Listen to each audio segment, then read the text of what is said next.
Good morning. This is Kate Suggs here with Live Action News Indiana. I'm joined here by three graduate students, Carolyn, Hannah, and James, to discuss their recent project about composting in the Bloomington area. Thank you all for joining me. I have a few questions about your project, starting with, what exactly is composting? Well, thanks, Kate, for having us. We really appreciate it. So composting is essentially a way to divert food waste from landfills. So believe it or not, when we throw our trash in the trash can, it ends up in the landfill. And unfortunately, that food waste does not have the right conditions to break down properly. And as a result, it emits a greenhouse gas called methane that's very potent and really damaging for climate change. So composting is a way to divert this by either starting a compost pile in your backyard where you put your food waste, or you could hire a service that collects it for you just like your trash every week. So that's what composting is.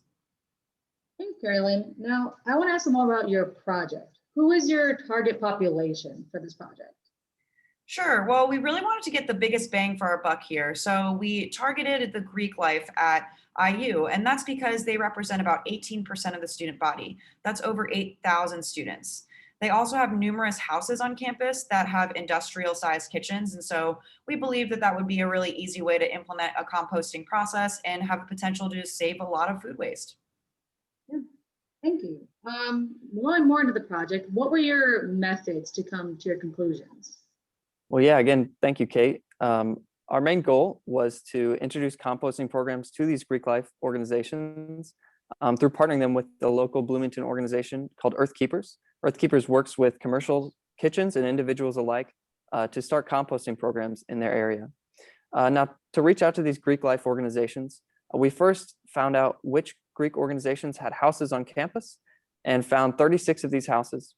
We then split them up, 18 and 18, to send out emails to each house, 18 of them receiving information about composting with a static norm or a snapshot of a figure of how composting is really effective in their communities.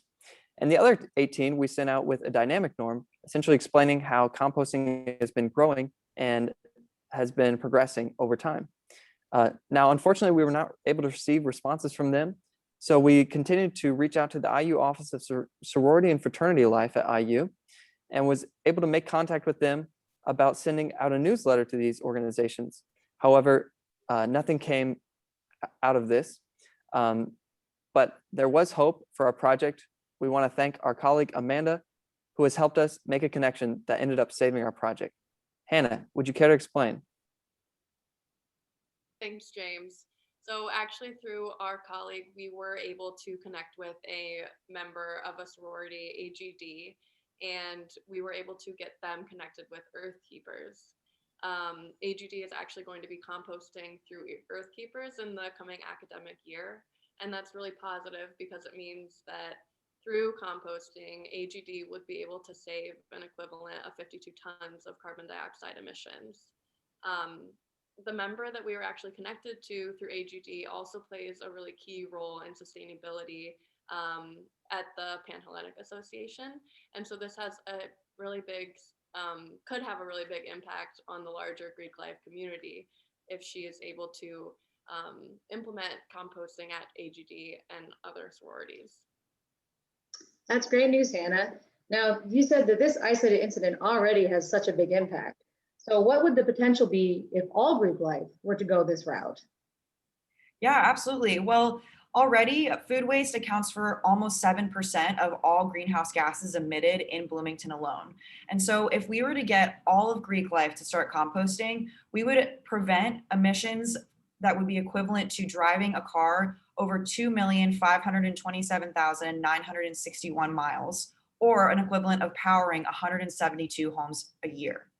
That is a lot of greenhouse gases that we're preventing from going in the atmosphere. This has a huge potential to make some big impact.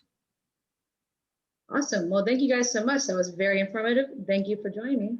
And this has been Breaking Live in Indiana.